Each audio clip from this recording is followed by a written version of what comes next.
Este caso ocurre en Estados Unidos en el año 1979. Fall River, Massachusetts, fue una de las ciudades textiles más importantes de Estados Unidos, pero a finales de los años 70 había experimentado un declive industrial. Pero eso no es todo. La gente empezó a escuchar reportes de algo mucho más extraño. Acusaciones de rituales satánicos y sacrificios humanos. Este es el caso de la secta de Fall River. Conozcan a Doreen Ann Levesque. Tenía 17 años.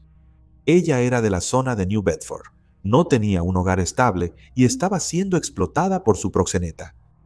Para octubre de 1979, pasaba la mayor parte de su tiempo en la zona de bares de Fall River. Y el 12 de octubre de 1979, Doreen viajó a Fall River para hacer las rondas con otra joven. Bebió mucho y fue vista ebria por el centro y la calle Pleasant esa noche. Pero a medida que avanzaba la noche, Doreen desapareció de la vista. En algún momento durante esas primeras horas, dejó atrás las calles conocidas del centro de Fall River. Exactamente lo que sucedió después se convertiría en el misterio central de su caso, porque antes de que la ciudad siquiera despertara por completo, dos personas que salieron a correr temprano estaban a punto de hacer un descubrimiento aterrador. Alrededor de las 6 de la mañana del día siguiente, Doreen fue encontrada muerta. Los corredores estaban corriendo cerca de una preparatoria y debajo de las gradas de la pista estaba Doreen, tirada boca abajo en un charco de sangre. Estaba casi desnuda, solo le quedaba una camisa puesta, pero su chaqueta y pantalones habían sido arrojados cerca de ella. Curiosamente, sus zapatos no estaban, al igual que su identificación. Doreen había sufrido lesiones catastróficas por objeto contundente en la cabeza y el cráneo, y el arma homicida no era difícil de identificar. Era una roca manchada de sangre. Parecía que alguien había tenido relaciones sexuales con ella, consensuales o no. Luego la golpearon hasta que murió. La roca manchada de sangre fue recuperada de la escena y enviada al FBI, pero no arrojó huellas dactilares útiles. Las plantas de los pies de Doreen parecían inusualmente limpias, considerando que no tenía zapatos y el suelo alrededor del área estaba muy lodoso. Tampoco había muchos signos de forcejeo debajo de las gradas. La policía creía que tal vez la habían matado en otro lugar y luego la colocaron ahí antes del amanecer, pero esto solo era una corazonada. En realidad, para ese momento no tenían ni idea de lo que había pasado, ni tampoco sabían por qué había sucedido esto. Sin ninguna identificación entre sus pertenencias, la policía publicó un retrato hablado y pidió ayuda al público. Afortunadamente, en solo unos días, una de las amigas de Doreen la reconoció y pudieron identificarla formalmente como Doreen en el hospital. El nombre permitió a la policía interrogar a sus conocidos y amigos. Esto significaba que los detectives podían rastrear los movimientos de Doreen por los bares del centro esa noche, pero nadie les dio un relato completo de sus últimas horas. A principios de noviembre, nadie había sido arrestado, y el asesino o los asesinos seguían sueltos. El 7 de noviembre de 1979, otra joven desapareció. Esta mujer era madre y desapareció en exactamente las mismas calles. Conozcan a Bárbara Ann Raposa. Ella tenía solo 19 años. Su hijo se llamaba Eric y en ese momento ella salía con un hombre llamado David Cohen. El 7 de noviembre de 1979, David había recogido a Bárbara y a Eric. Después de arreglar que alguien cuidara al bebé, Bárbara y David planearon ver una película en el cine y luego ir a comer algo. Pero primero, Bárbara necesitaba dinero, así que David la dejó en el centro de Fall River para que pudiera ganarlo trabajando como prostituta. Acordaron encontrarse más tarde en una cantina. Sin embargo, Bárbara nunca llegó. David esperó en el lugar como habían acordado, pero pronto se preocupó, así que buscó en las calles cercanas y siguió buscando hasta alrededor de la 1 de la mañana del día siguiente. Cuando no la encontró por ningún lado, avisó al padre de Bárbara. Su padre entonces reportó su desaparición, lo que dio inicio a una investigación por desaparición. La policía, por supuesto, interrogó a David y luego a los demás familiares de Bárbara. También interrogaron a un hombre que había salido anteriormente con Bárbara. Él era 23 años mayor que ella. Su nombre era André Maltese. André creía ser el padre del hijo de Bárbara. Por eso, siempre buscaba maneras de controlar a Eric y sentía celos de David. También frecuentaba el mismo círculo de amigos que Bárbara. André se presentó como una expareja preocupada. Dio a entender que conocía las calles de Fall River y que podía reunir información para la policía el 12 de noviembre de 1979. 4 días después de que se reportara la desaparición de Bárbara, André fue al departamento de policía de Fall River y les preguntó a los oficiales si ya la habían encontrado. No la habían encontrado. André regresó el 26 de noviembre de 1979 pidiendo más información. La policía consideró un poco extraña su insistencia viniendo de un examante. Luego transmitió rumores que había recogido de personas en la calle sobre a dónde podría haber ido Bárbara esa noche, pero esas pistas no llevaron a nada. De hecho, eso solo hizo que la policía cuestionara sus intenciones. ¿Realmente estaba preocupado o solo estaba dando pistas falsas? Durante este tiempo, empezó a vender las cosas de Bárbara, que aún no había recogido de su casa. La policía solo se enteró de esto cuando los compradores preguntaron por Bárbara, y él simplemente dijo que ella se había escapado. Muchos de los compradores encontraron esto extraño, así que se lo dijeron a la policía. Y esto solo generó aún más preguntas. La policía pensó que él podría haber estado involucrado de alguna manera en su desaparición, pero cuando investigaron más a fondo, no encontraron ninguna evidencia. Pero luego, el caso tomó otro giro extraño.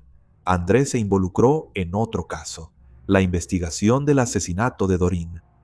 Se acercó a un compañero de la escuela que trabajaba en la policía estatal y le dijo que 2 jóvenes que conocía podrían tener información sobre Doreen. André condujo hasta el cuartel de la policía estatal en Dartmouth y pidió hablar con un investigador para discutir el caso de Doreen. Llevó con él a Robin Murphy, de 17 años, y a Karen Madsen, de 20 años, a la reunión. Estas 2 mujeres en realidad eran amantes en ese momento y vivían juntas. No solo eso, también eran trabajadoras sexuales que pertenecían al mismo círculo de amigos que Doreen y Bárbara, conectadas por un proxeneta. Las 3 se reunieron con un investigador en una cafetería cercana, donde Robin y Karen fueron interrogadas sobre Doreen. Esto llevó a los investigadores a preguntarse, ¿estaba André conectado con ambos casos? ¿Estaba él inundando a la policía con información falsa? André continuó llamando al investigador durante las semanas siguientes con información que afirmaba haber estado recopilando en el área de Fall River. Pero los oficiales de policía ya habían tomado una decisión. Creían que André tenía algo que ver con los casos de alguna manera. Así que, en su lugar, para averiguar más sobre André, los oficiales empezaron a reunirse con Karen a solas. Ella se convirtió en una informante que ayudaba en la investigación del asesinato de Doreen.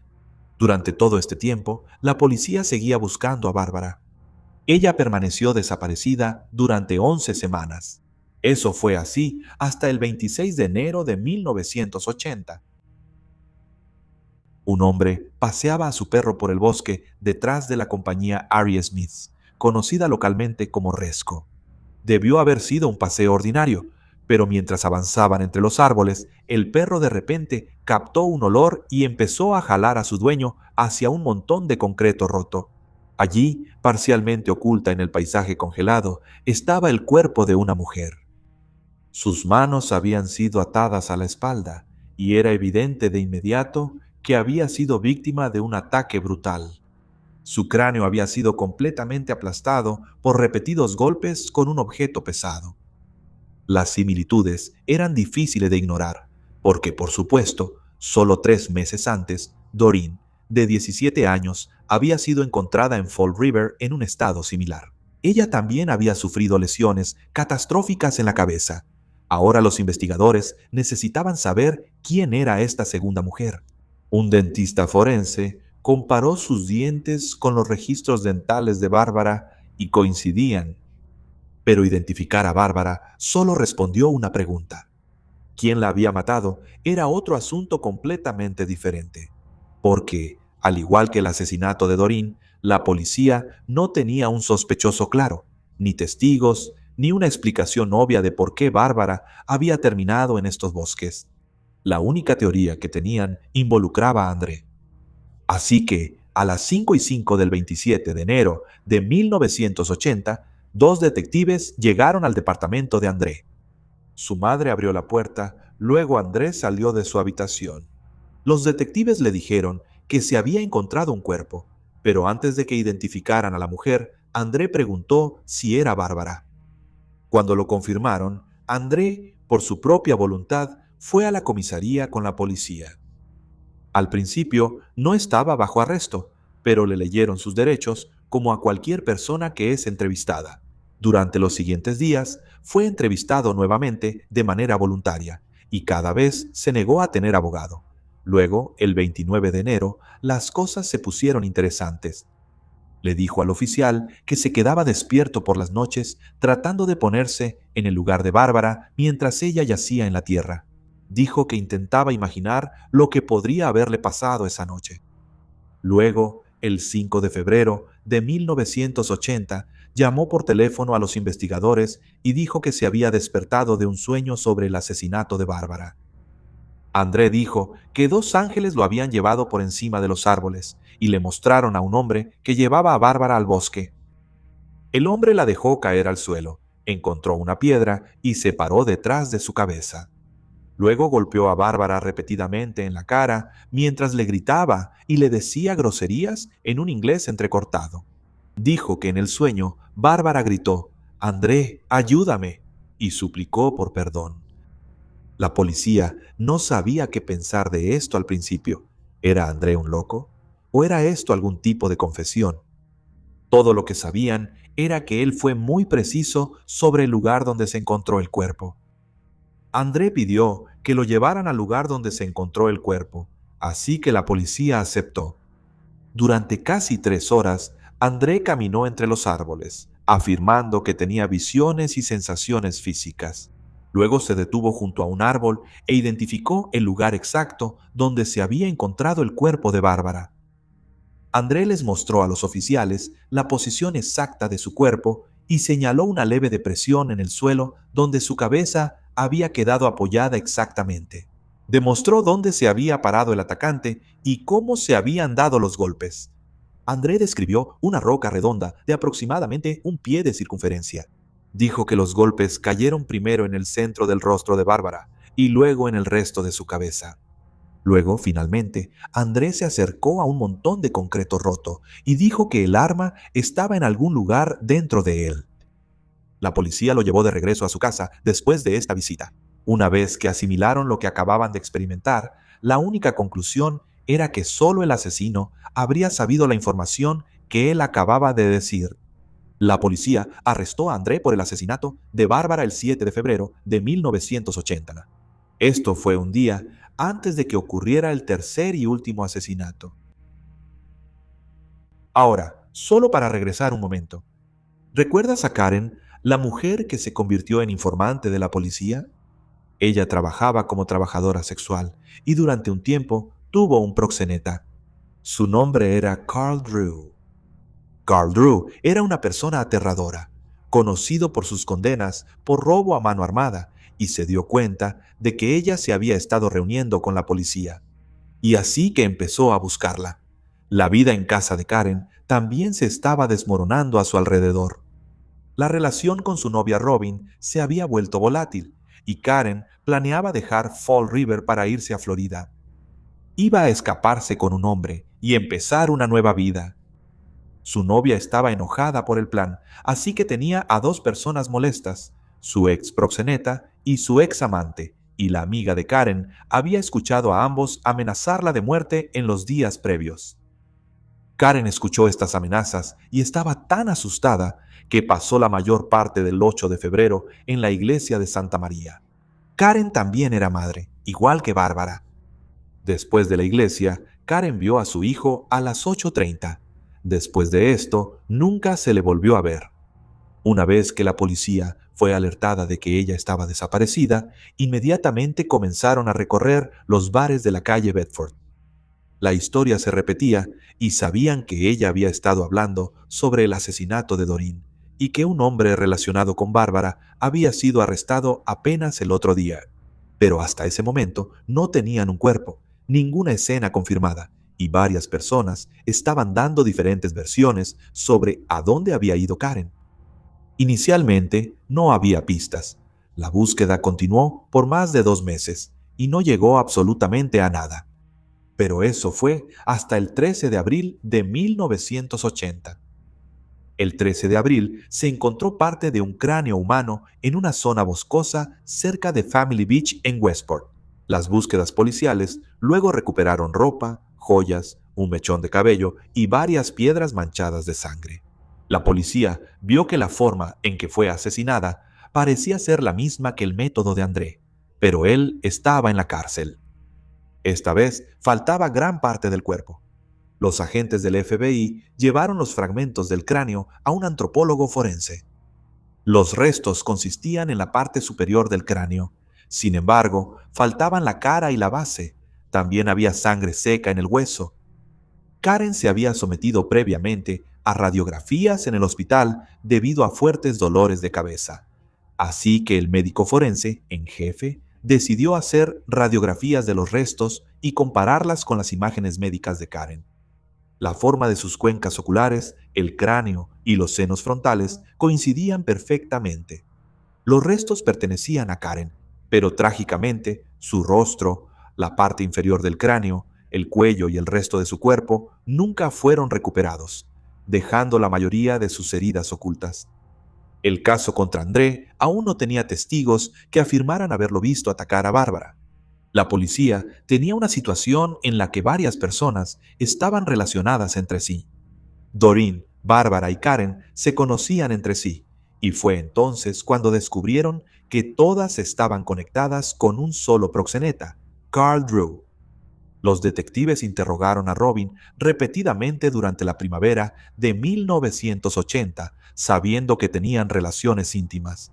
Robin era la novia de Karen. Sus primeras historias cambiaban mucho, pero con el tiempo se fue familiarizando con los oficiales, y con esto empezó a abrirse, y resultó que ella era la pieza que faltaba en todo. Terminó involucrándose en los 3 casos.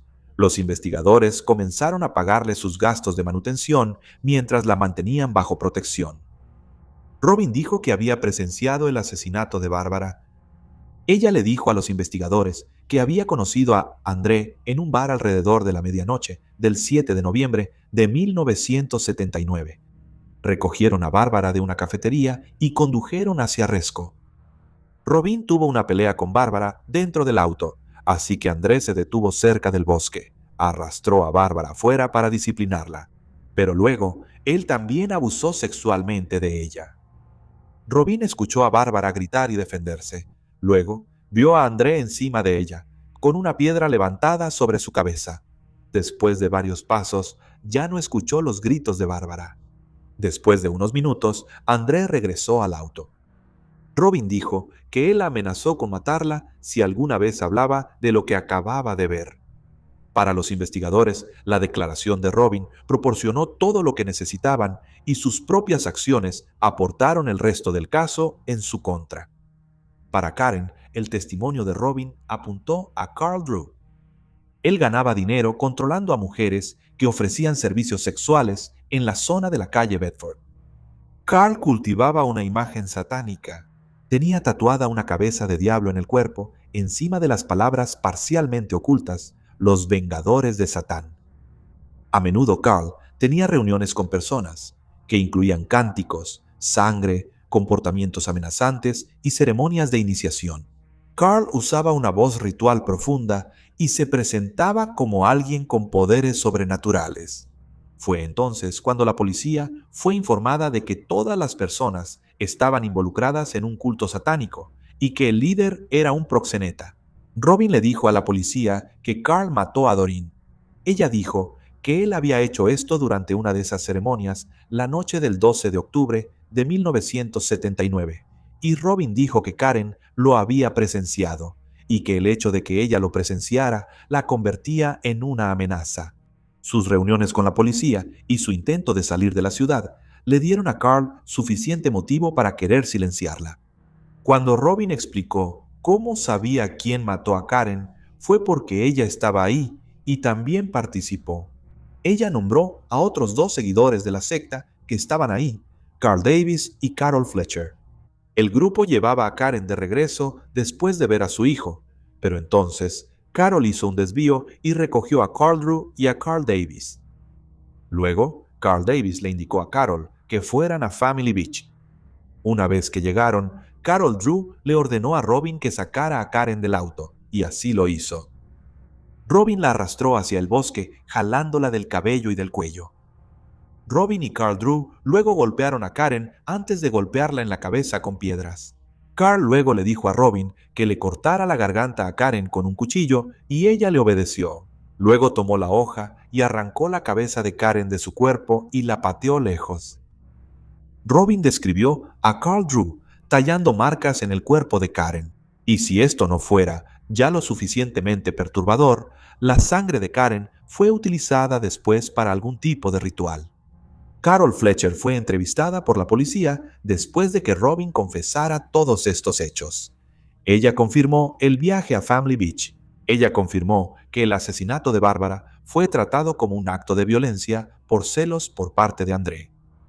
Y para Doreen y Karen, se centró en una teoría de asesinato satánico y Carl Drew. La policía acusó a Carl Drew, Robin y Carl Davis del asesinato de Karen el 9 de mayo de 1980. Para entonces, los periódicos ya se habían enterado. Describían un culto satánico, vincularon los 3 asesinatos a este culto y se desató el pánico. La noticia de un culto satánico que mataba mujeres fue suficiente para sembrar el miedo en todo el país. El 14 de enero de 1981, Robin se declaró culpable del asesinato en segundo grado de Karen. Recibió una sentencia de cadena perpetua con posibilidad de libertad condicional y aceptó testificar contra los otros acusados. La policía y los fiscales continuaron pagando algunos de sus gastos de manutención mientras cooperaba, y recibió amplia inmunidad por todo lo demás que reveló sobre Doreen y Karen. André fue a juicio por el asesinato de Bárbara más tarde ese mes. Robin le dio al jurado su testimonio como testigo ocular, y luego el jurado escuchó sobre sus supuestos sueños, sueños que supuestamente le revelaron cómo la asesinaron. André negó los cargos, dijo que estaba con su madre esa noche y su madre respaldó su declaración. Pero su defensa fue inadecuada. El 30 de enero de 1981, el jurado declaró culpable a André de asesinato en primer grado y el juez lo sentenció a cadena perpetua sin posibilidad de libertad condicional. André intentó impugnar esta condena, pero fue confirmada el 4 de agosto de 1982. Luego estaba Kyle Drew. Su juicio comenzó en febrero de 1981 y duró alrededor de 2 semanas. Robin testificó sobre el asesinato de Karen. Carol respaldó sus declaraciones al admitir que condujo al grupo a Family Beach. El juez permitió pruebas sobre Doreen y los rituales, porque proporcionaban el motivo para matar a Karen y explicaban el miedo que Kyle infundía en los testigos. Kyle negó haber matado a Karen y dijo que había pasado la noche en 2 bares de la calle Bedford. Y otra mujer, llamada Margaret, testificó que estuvo con Kyle la mayor parte de la noche y que lo perdió de vista por no más de 15 a 20 minutos. Sin embargo, bajo interrogatorio, no pudo distinguir ese viernes por la noche de otros viernes que habían pasado juntos. Pero un testigo potencialmente importante nunca llegó al estrado. Inicialmente, Carl Davis había escrito una declaración admitiendo que estuvo presente cuando Karen fue asesinada, pero insistiendo en que Carl Drew no estaba ahí. Carl Davis después destruyó la nota y se negó a testificar. El 13 de marzo de 1981, Carl Drew fue declarado culpable del asesinato en primer grado de Karen y sentenciado a cadena perpetua sin posibilidad de libertad condicional. Carl fue acusado por la muerte de Doreen después de que Robin los nombrara bajo inmunidad. pero luego ella negó y reafirmó partes de su declaración durante el juicio. Los cargos pendientes contra los presuntos asesinos de Doreen fueron retirados el 8 de noviembre de 1983, cuando los fiscales ya no pudieron confiar en su testimonio. Nadie ha sido condenado por el asesinato de Doreen. André murió en prisión en 1988 y años después, Robin dijo que inventó su relato como testigo ocular en su contra porque quería que lo arrestaran. Su condena permaneció vigente después de su muerte. Pero sí plantea una pregunta válida. Todos los asesinatos se cometieron con piedras para golpear brutalmente a las víctimas en la cara y la cabeza. Quizá cada muerte fue parte de un ritual orquestado por Carl Drew. Cal buscó repetidamente un nuevo juicio, alegando que era completamente inocente. Para 2003, Robin Murphy y otros testigos clave habían retirado o contradicho partes significativas de su declaración que ayudaron a condenar a Cal Drew. Drew presentó otra moción para un nuevo juicio y en 2004 siguió una extensa audiencia probatoria. Pero el juez consideró que los testigos que se retractaron no eran creíbles y se negó a revocar la condena. Esa decisión fue confirmada por el Tribunal más alto de Massachusetts en 2006. Pero la historia de Robin siguió cambiando. En 2012, ella afirmó públicamente que el testimonio en contra de Kyle Drew había sido inventado. En el documental de 2021, Fall River, ella afirmó que los investigadores habían ayudado a moldear los relatos falsos. Y en su audiencia de libertad condicional de 2022, Robin negó haber estado presente cuando Karen fue asesinada, pero aún así continuó culpando a Kyle.